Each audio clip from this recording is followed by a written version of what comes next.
जय Hind. Welcome to our channel MGK education. आइए देखते हैं इसमें मानव मस्तिष्क से संबंधित महत्वपूर्ण प्रश्न। 2 लेक्चर ले लिए थे थ्योरी का, अब ये तीसरा लेक्चर है। इसमें जो है MCQ कराया गया है। तो पहला क्वेश्चन है, मस्तिष्क का अध्ययन है। मस्तिष्क का अध्ययन cardiology option A, B neurology, C nephrology, D hepatology. तो इसमें से ऑप्शन नंबर बी सही है, न्यूरोलॉजी। ऑप्शन नंबर बी है न्यूरोलॉजी। अगला क्वेश्चन है, महिलाओं में मस्तिष्क का वजन लगभग कितना होता है? तो ऑप्शन ए है 1450 ग्राम, बी 1350 ग्राम, सी 1200 ग्राम या डी 1150 ग्राम। तो इसमें जो है ऑप्शन सही है बी 1350 ग्राम। ये महिलाओं में होता है और ये जो होता है 1450, लगभग 1400 से 1450 ग्राम तक पुरुषों में होता है। पुरुषों में होता है 1450 ग्राम। अगला क्वेश्चन है, हमारे मस्तिष्क में प्रचुर मात्रा में कौन से खनिज धातु पाए जाते हैं? तो ऑप्शन नंबर ए है मैग्नीशियम, बी है सोडियम, सी पारा, डी आयरन। तो सबसे प्रचुर मात्रा में क्या पाया जाता है? तो पाया जाता है ऑप्शन नंबर बी सही है, सोडियम धातु। सोडियम खनिज जो है ये सबसे प्रचुर मात्रा में ब्रेन में पाई जाती है। अगला क्वेश्चन है, मानव शरीर की सबसे बड़ी कोशिका कौन सी है? अगर मानव शरीर की बात करी जाए तो सबसे बड़ी कोशिका जो है वो है option number B neuron. Zygote जो होता है वो शुक्राणु और अंडाणु के मिलने से जायगोट का निर्माण होता है। अगला क्वेश्चन है, इनमें से कौन सी झिल्ली मस्तिष्क आवरण झिल्ली नहीं है? हम पिछले वीडियो में बताए थे कि जो है याद करने के लिए ट्रिक बताए थे पैड करके। तो ये एक चौथा ऑप्शन जो है वो उसमें नहीं पाया जाता है। तो ऑप्शन नंबर बी है स्पीडोमीटर। स्पीडोमीटर नहीं पाया जाता है, बल्कि आर्कनॉइड और पायामीटर और डूरामीटर तीनों के तीनों झिल्ली जो है ये मस्तिष्क के बाहर पाई जाती है। ये मस्तिष्क की सुरक्षा प्रदान करती हैं। अगला क्वेश्चन है, इनमें से कौन सा भाग अग्र मस्तिष्क का भाग नहीं है? तो ऑप्शन नंबर ए है अनुमस्तिष्क, बी प्रमस्तिष्क, सी हाइपोथैलेमस, डी थैलेमस। अनुमस्तिष्क को सेरिबेलम के नाम से जाना जाता है। अंग्रेजी में इसे सेरिबेलम के नाम से जानते हैं। तो इसमें सही है ऑप्शन नंबर ए अनुमस्तिष्क। ऑप्शन नंबर ए अनुमस्तिष्क है, इसी को सेरिबेलम कहते हैं। अगला क्वेश्चन है, इनमें से कौन सा भाग मस्तिष्क का सबसे बड़ा भाग है? तो ऑप्शन नंबर ए है अनुमस्तिष्क, बी प्रमस्तिष्क इसको सेरेब्रम कहते हैं, सी है हाइपोथैलेमस, डी थैलेमस।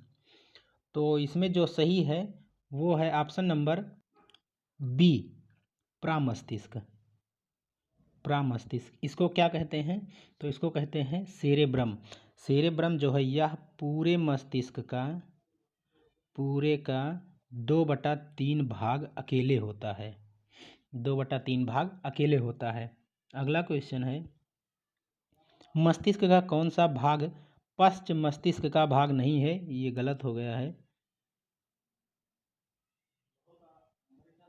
ये पश्च होगा। तो पश्च मस्तिष्क का भाग नहीं है। ऑप्शन ए है पोन्स बेरोलाई, बी है मेडुला ऑब्लांगेटा, सी है सेरिबेलम या डी है थैलेमस। इसमें सही है option number D thalamus. Thalamus जो है ये अग्र मस्तिष्क का भाग है। थैलेमस, हाइपोथैलेमस और सेरिब्रम ये अग्र मस्तिष्क के भाग हैं। अगला क्वेश्चन है, शराब की अत्यधिक सेवन करने से मस्तिष्क का कौन सा हिस्सा प्रभावित होता है? तो ऑप्शन ए है थैलेमस, बी प्रमस्तिष्क, सी सेरिबेरम, सेरिबेलम। ऑप्शन डी है पोन्स वेरोलाई। तो ऑप्शन नंबर सी सही है, सेरिबेलम। सेरिबेलम। ये याद करने का तरीका है कि जब शराब पीता है तो पत्नी बेलन से मारती है, उसी हिसाब से याद करने का तरीका है सेरिबेलम। तो यही प्रभावित होता है, शराब की वजह से क्या प्रभावित होता है, तो सेरिबेलम। अगला क्वेश्चन है 10 नंबर है, मस्तिष्क का कौन सा हिस्सा अनैच्छिक क्रियाओं को नियंत्रित करता है। अनैच्छिक क्रियाएं हम वीडियो में बताए थे, पिछले वीडियो में क्या होती हैं और कितने प्रकार की होती हैं। तो ऑप्शन नंबर ए है मेडुला ऑब्लांगेटा, बी प्रमस्तिष्क, सी सेरिबेलम या D pons varolii. Option A सही है, मेडुला ऑब्लांगेटा। ये जो है अनैच्छिक क्रियाओं को नियंत्रित करती हैं। अगला क्वेश्चन है, मस्तिष्क के किस भाग को मानव शरीर का थर्मामीटर कहते हैं। तो ऑप्शन ए है थैलेमस, बी हाइपोथैलेमस, सी सेरिबेलम या डी पोन्स वेरोलाई। तो जो थर्मामीटर होता है वो होता है हमारा हाइपोथैलेमस। हाइपोथैलेमस जो है इसे थर्मामीटर के नाम से भी जाना जाता है। अगला क्वेश्चन है, मस्तिष्क का कौन सा भाग मानव शरीर को संतुलन बनाए रखने में मदद करता है, कह सकते हैं। तो ऑप्शन ए है थैलेमस, बी हाइपोथैलेमस, सी सेरिबेलम या डी पोन्स वेरोलाई।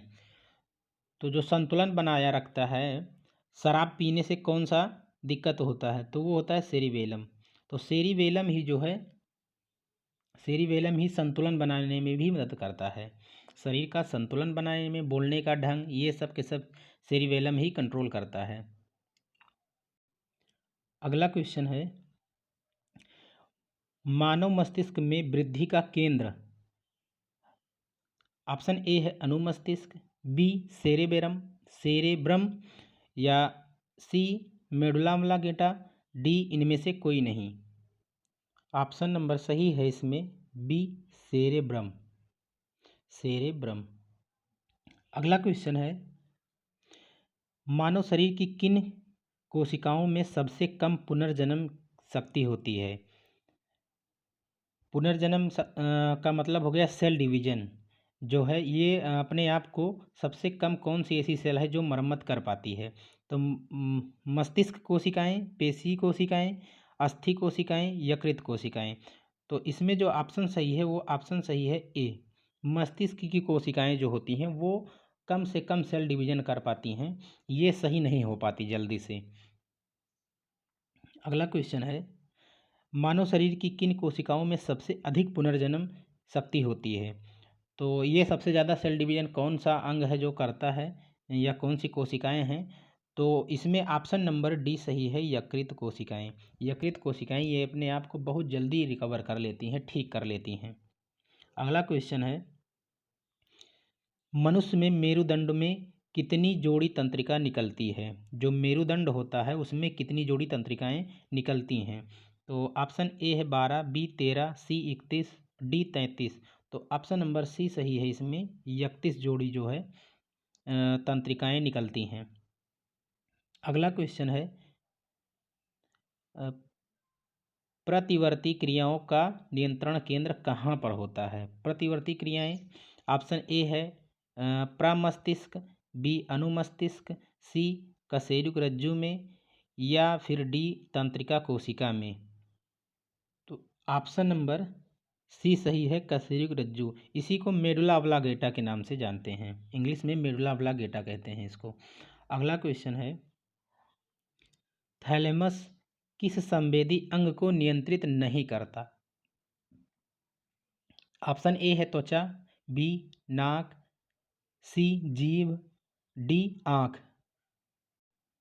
तो इसमें जो है ऑप्शन सही है डी आँख। आँख को थैलेमस नहीं नियंत्रित करता है। अगला क्वेश्चन है, थैलेमस जो है 3 चीज़ों को नियंत्रित करता है, त्वचा हो गया, त्वचा, नाक, जीभ को नियंत्रित करता है, जबकि आँख को नहीं करता है। अगला क्वेश्चन है, मध्य मस्तिष्क किस संवेदी अंग को नियंत्रित करता है? तो मध्य मस्तिष्क जो है वो किसको नियंत्रित करता है? तो आँख को ही नियंत्रित करता है। ये ऑप्शन नंबर डी सही है। आँख को नियंत्रित करता है और कान को, आँख और कान को नियंत्रित करता है ये। और बाकी ये तीनों चीज़ जो है ये थैलेमस कंट्रोल करता है इनको। अगला क्वेश्चन है, क्वेश्चन समाप्त हो गया है। मानव मस्तिष्क से संबंधित महत्वपूर्ण जितने भी क्वेश्चन बनते थे वो इस वीडियो में हैं। इस तरह की और भी वीडियो पाने के लिए हमारे चैनल MGK एजुकेशन को सब्सक्राइब करें, लाइक करें।